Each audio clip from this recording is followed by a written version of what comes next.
Hello guys, Assalamualaikum warahmatullahi wabarakatuh. Welcome back to my YouTube channel Shenha. Apa kabar teman-teman? Semoga senantiasa diberikan kesehatan ya.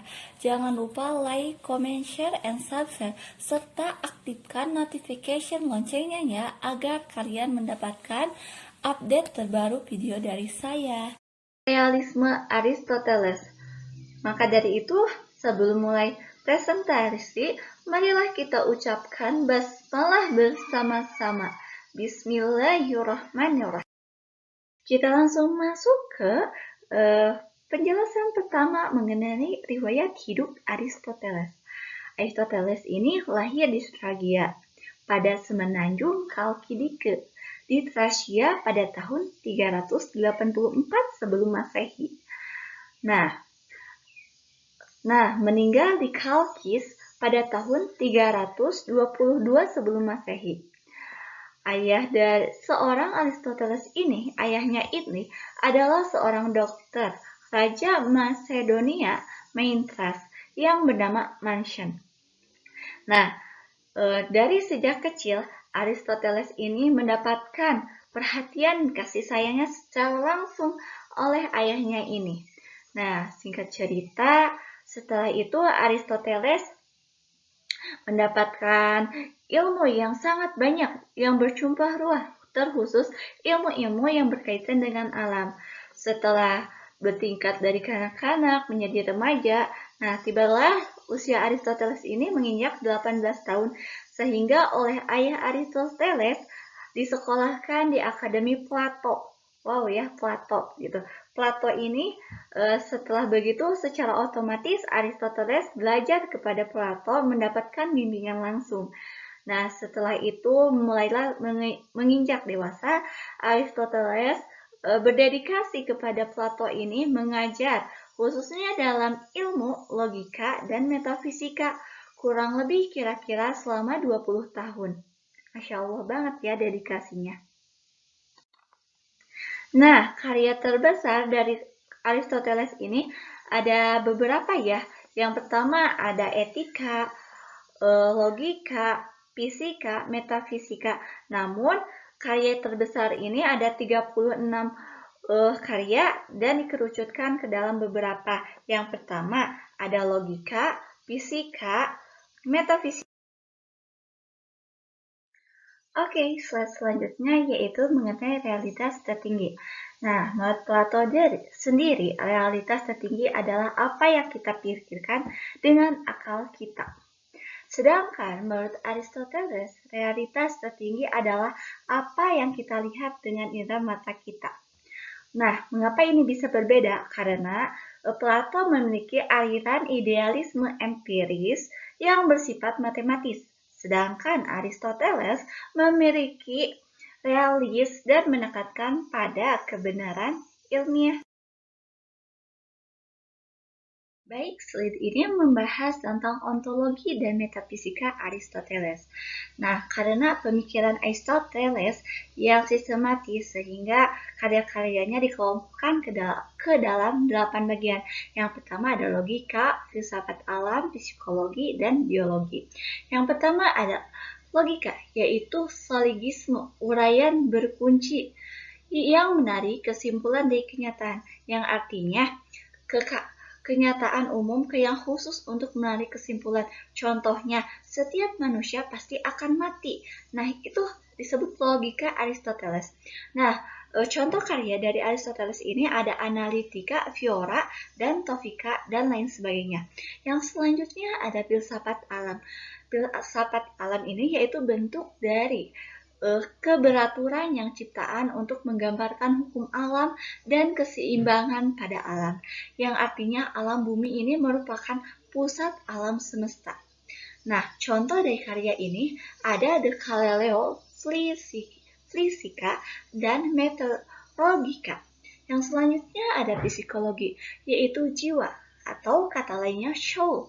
Jiwa menjadi bagian vital dari individu, yang artinya jiwa mempelajari proses awal hingga akhir. Nah, karyanya ini ada The Amina Farva dan Naturalia, Yang selanjutnya ada biologi, yaitu biologi pengamatan dan pengumpulan data secara sistematis, terutama yang berkaitan dengan kedokteran, zoologi, terus botani. Oke, kita maju ke slide selanjutnya, yaitu tetap sama mengenai ontologi dan metafisika Aristoteles.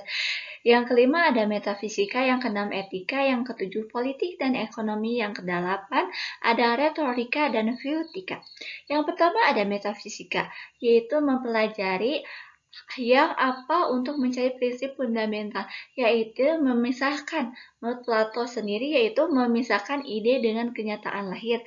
Sedangkan perspektif Aristoteles, yaitu bentuk ikut memberikan kenyataan pada benda.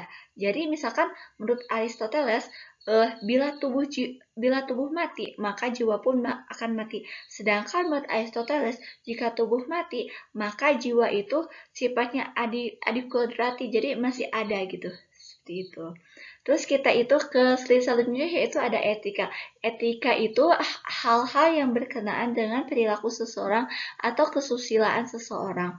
Yang ini bersifatnya bersosialisasi antara individu satu dengan individu yang lainnya. Itu menggunakan pendekatan secara biologis untuk menganalisa manusia. Ya, yang selanjutnya ada politik dan ekonomi, yaitu politik menurut Aristoteles ada 3.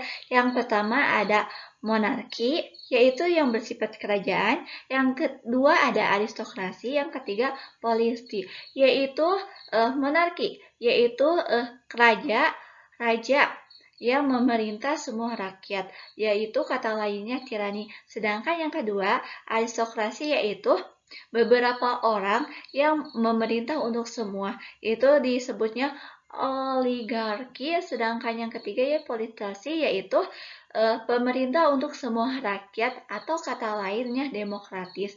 Sedangkan dalam ekonomi yaitu kesusilaan yang berkenaan dengan kekeluargaan, yaitu pada zaman itu ada suatu kaum ya atau komunitas, ada 2, tapi di sini saya mengambil salah satu, yaitu ada komunitas Violis, yaitu komunitas sipil untuk dalam suatu bidang ekonomi pada masa itu.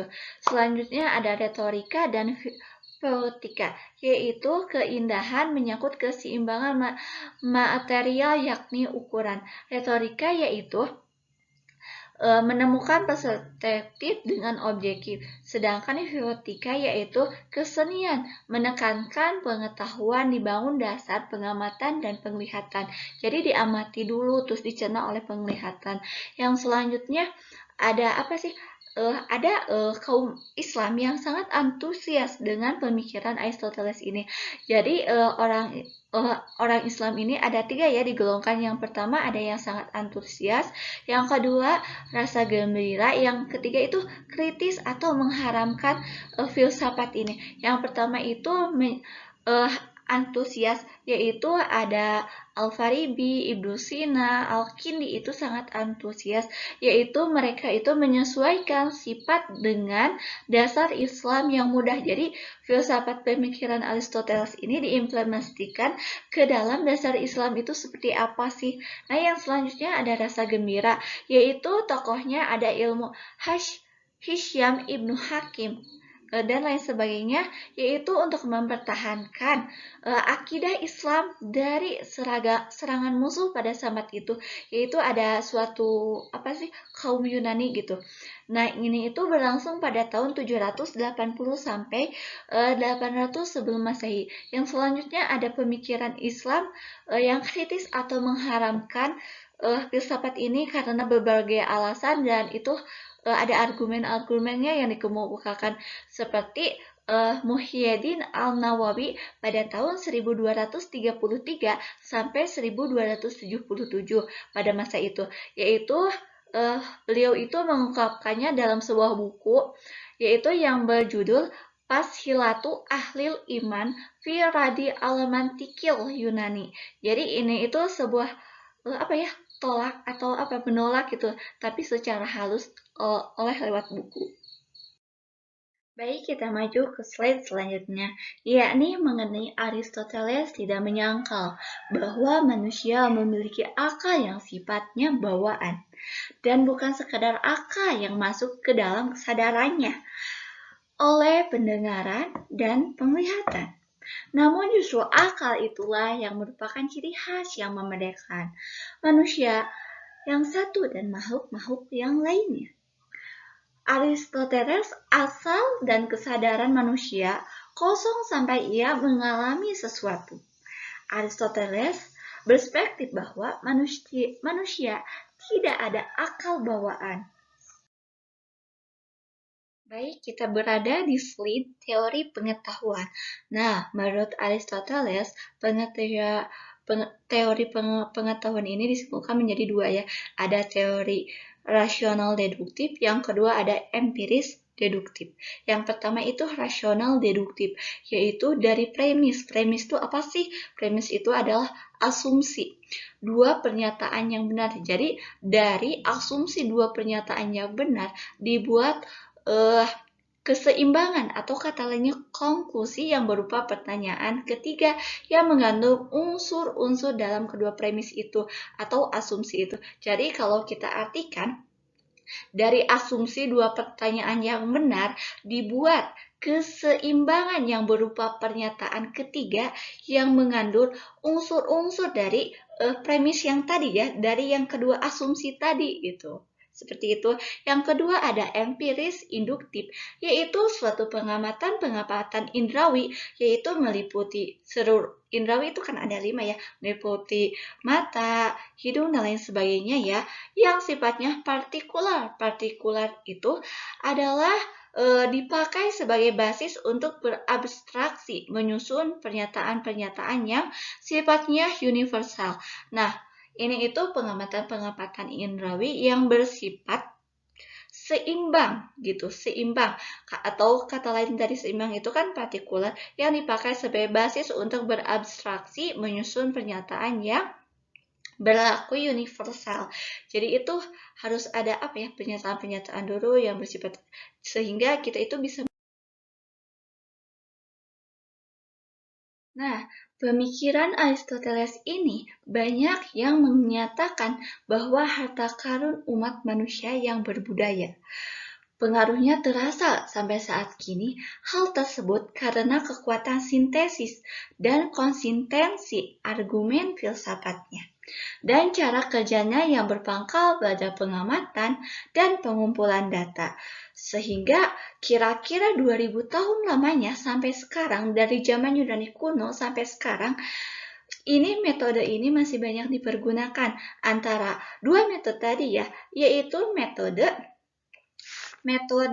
rasional deduktif dan metode empiris induktif. Nah, ini tuh digabungkan menjadi satu, yaitu disintetiskan antara dua metode ini sehingga berpangkal pada pengalaman dan pengumpulan data. Etika menurut Aristoteles yang pertama itu mengenai kebahagiaan. Nah, menurut pendapat Aristoteles, hidup yang ideal itu seperti apa sih? Menurut Aristoteles ini, hidup yang ideal adalah hidup seseorang yang menjadi filsuf. Karena apa? Hanya seorang filsuf yang dapat mengetahui kebenaran dan kebijaksanaan.